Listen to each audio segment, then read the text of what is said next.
नमस्कार, मी ज्ञानेश्वरीच रेसिपीमध्ये सर्वांचं खूप खूप मनापासून स्वागत करते। आज आपण बघणार आहोत घरगुती साहित्यामध्ये टाचेच्या भेगांवरती घरगुती क्रीम कशी तयार करायची। त्यासोबतच भरपूर अशा किचन टिप्स आहेत, क्लिनिंगच्या टिप्स आहेत आणि होम रेमेडीज सुद्धा आहेत, ज्यामुळे महिलांची किचनमध्ये वेळेसोबत पैशांची सुद्धा भरपूर बचत होणार आहे। चला मग पहिली टिप बघूया। तर ही पहिली टिप आपली किचन टिप आहे।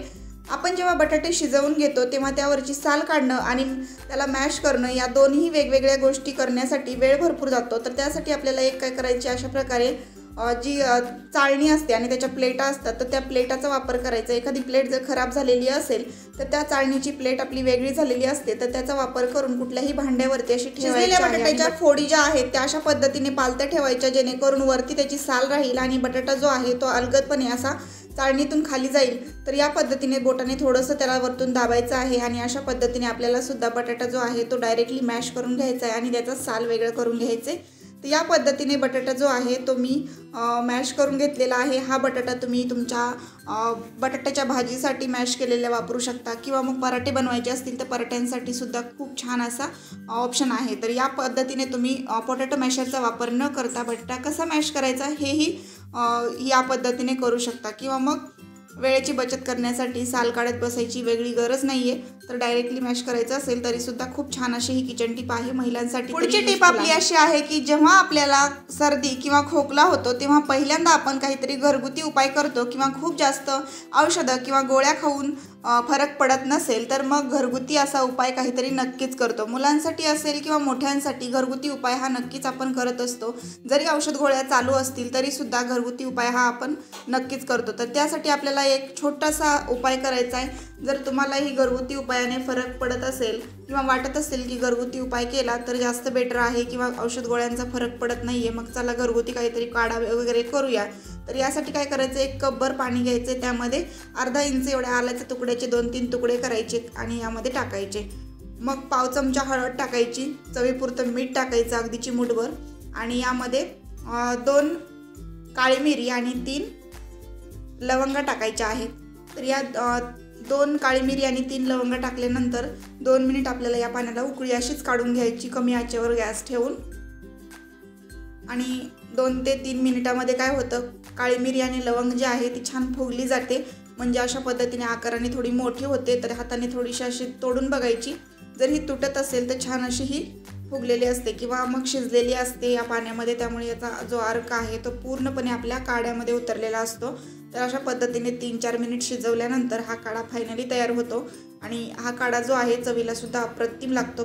फक्त यामध्ये टाकलेलं मीठ जे आहे ते थोडंसंही एक्स्ट्रा होऊ देऊ नका, जेणेकरून आपला जो काढा आहे तो आटल्यानंतर खारट व्हायला नको यासाठी। आणि पाव चमचा हळद टाकायची आहे। तर सांगितलेल्याप्रमाणे तुम्ही हा काढा बनवून बघा, लगेचच तुम्हाला घसा तुमचा तडतड करत असेल किंवा घशामध्ये खरखर होत असेल, सर्दी होण्याची लक्षणं असतील तरी सुद्धा तुम्ही हा काढा लगेचच तयार करून घ्या। आणि काहीच रिक्वायरमेंट नाही, लहान मुलांना किती किंवा मोठ्यांना किती, अगदी कमी जास्त सुद्धा तुम्ही थोडासा देऊ शकता। 1 कपाचा काढा केला तर अर्धा कप तयार होतो, कारण तो आटला जातो। 3-4 मिनिटाला उकळी काढल्यानंतर हा काढा जो आहे तो अर्धी वाटी तयार झालेला आहे। म्हणजेच या पद्धतीने तुम्हाला सुद्धा आटवून घ्यायचा आहे, जेणेकरून काढा जो आहे तो परफेक्ट तयार होतो आणि याचा परिणाम सुद्धा खूप छान होतो। पटकन सर्दी खोकला 2 ते 3 दिवसामध्ये तुमचा बरा होऊन जातो पूर्ण। पुढची आपली टिप आहे ती सुद्धा तव्याच्या रिलेटेड आहे। जेव्हा आपण चपात्या करतो तेव्हा तवा जो आहे तो गरम असतो आणि त्या तव्याचा आपण काहीही उपयोग करून घेत नाही, तर नक्कीच या तव्याचा उपयोग करून घेतला पाहिजे, कारण गरम तवा असतो त्यावेळी आपल्याला काय करायचे, कागदाने तवा एकदा छान पुसून घ्यायचा, जेणेकरून यावरचा ऑइलीनेस निघून जातो, तेलकटपणा निघून जातो पूर्ण। आणि मग तवा कोरडा झाला की यावरती जी डाळ असते आपल्याकडे स्टोअर केलेली कोणतीही, तर ती डाळ यावरती टाकून घ्यायची, कारण हिवाळ्यामध्ये पावसाळ्यामध्ये डाळी ज्या असतात त्याला थोडीशी कीड लागल्यासारखी होते किंवा मग यामध्ये जाळी तयार होते। तर हे होऊ नये म्हणून आपल्याला अधूनमधून ही प्रोसेस करत राहायची आहे। तर इथे उडदाची डाळ मी थोडीशी तव्यावर ठेवली, तवा हलकासा थंड झाला पूर्ण की मग ही डाळ मी ताटामध्ये एका काढून घेतली। तर ही डाळ थोडी थोडी हलवत सुद्धा राहायची आहे, कारण तवा जर जास्त गरम असेल तर ही डाळ करपू शकते, म्हणून आपल्याला सगळ्या बाजूंनी थोडीशी गरम करून घ्यायची आहे। डाळ जेव्हा भरणीमध्ये भरतो तेव्हा आपल्याला ही भरणी जी आहे ती जर छोटी असेल तर आपल्याला एक छोटासा उपाय करायचा आहे डाळ भरून ठेवण्यासाठी।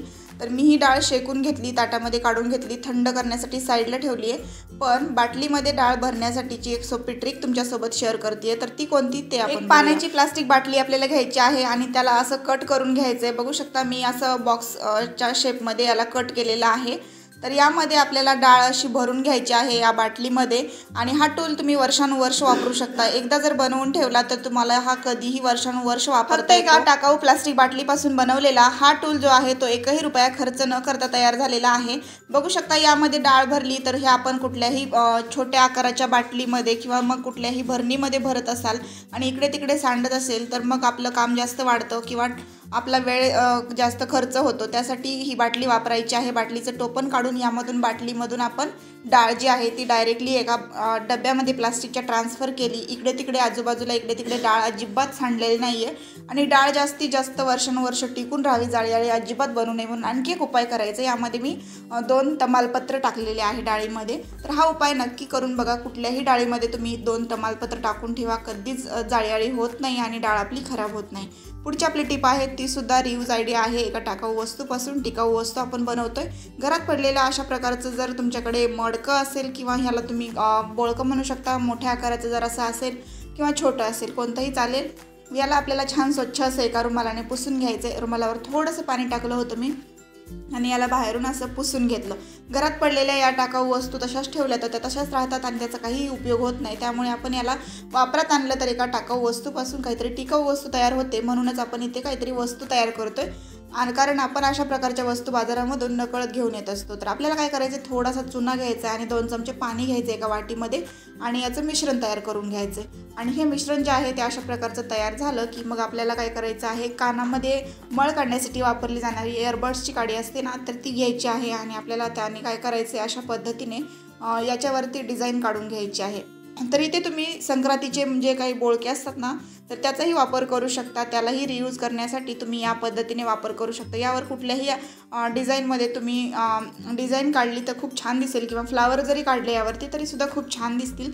तर मी यावरती थोडीशी वारलीची डिझाईन काढून घेत आहे. तर वारली पेंटिंग काढून घेते आहे. मला जशी येईल तशी मी काढलेली आहे. तुम्हाला यापेक्षा छान जास्त येऊ शकते. तुम्हीसुद्धा नक्की ट्राय करून बघा आणि या पद्धतीने तुम्ही पण तुमच्याकडे पडलेल्या मडक्यांचा वापर करून छान असं एक काहीतरी डिझायनिंग त्यावरती क्रिएट करा आणि याला वापरात आणा.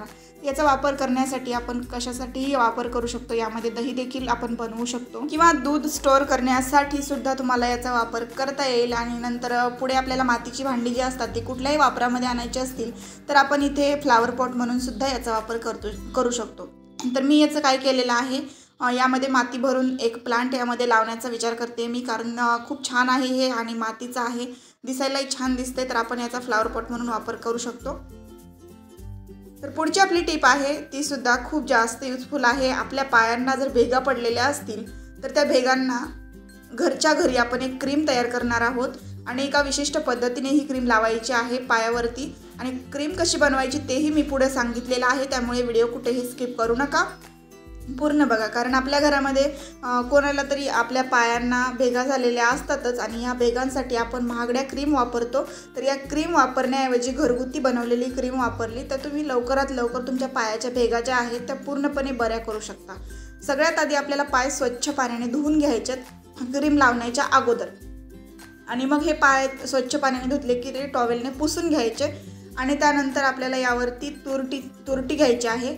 तुरटी सगळ्यांना माहीत असेल, जी आपण बटाट्याचे वेफर्स वगैरे बनवताना त्यामध्ये तुरटीची पावडर टाकतो ना, तर ती तुरटी घ्यायची आणि ही तुरटी जी आहे ती पाण्यामध्ये थोडी थोडी बुडवून आपल्याला पाय क्लीन करून घ्यायचा आहे.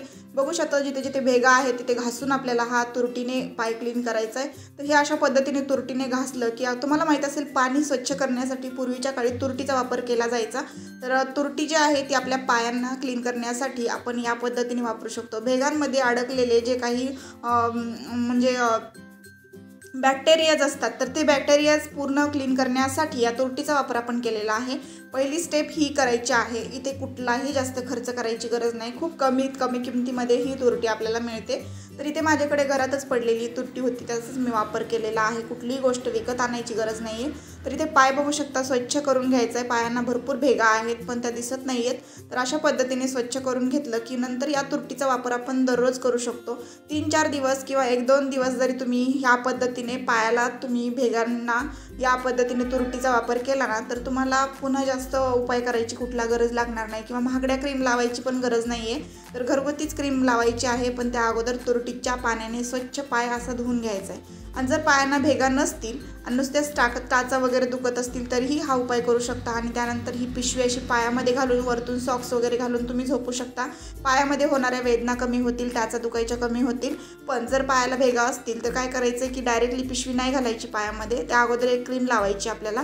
तर ही क्रीम बनवण्यासाठी मी इथं घेतलेलं आहे थोडंसं व्हॅसलीन. कशी क्रीम बनवायची ते आपण बघतो. ही क्रीम बनवायला अतिशय सोपी आहे. 3च साहित्यामध्ये आपण ही क्रीम बनवणार आहोत, त्यामुळे कोणीही ही क्रीम बनवू शकतो. घरी बसल्या बसल्या तुम्हाला ही क्रीम 3 साहित्यामध्ये बनवता येईल.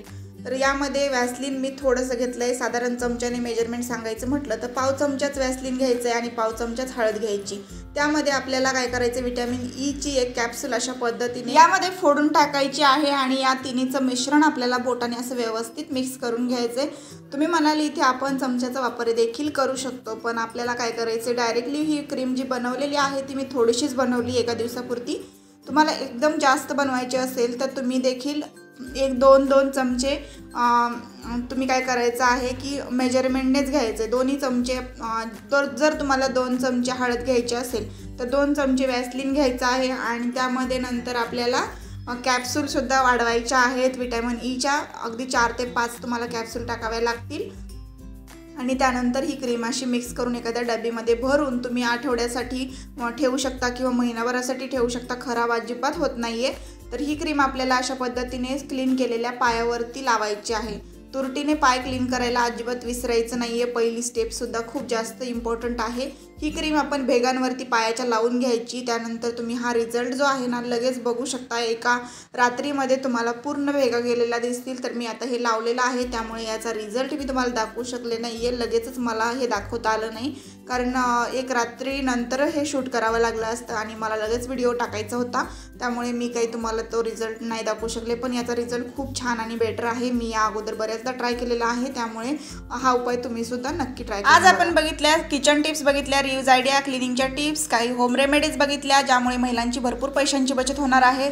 जरासा जरी व्हिडिओ तुम्हाला आवडला असेल तर लाईक करा. व्हिडिओला जास्तीत जास्त तुमच्या मित्रपरिवारासोबत नक्की शेअर करा. नवीन असाल तर चॅनलला सबस्क्राईब करा. समोरच्या घंटीवर क्लिक करून ऑलवर क्लिक करून जेणेकरून दररोज येणाऱ्या व्हिडिओचं नोटिफिकेशन सगळ्यात आधी तुम्हाला मिळतं आणि सगळे व्हिडिओज तुम्हाला इझिली पाहता येतात.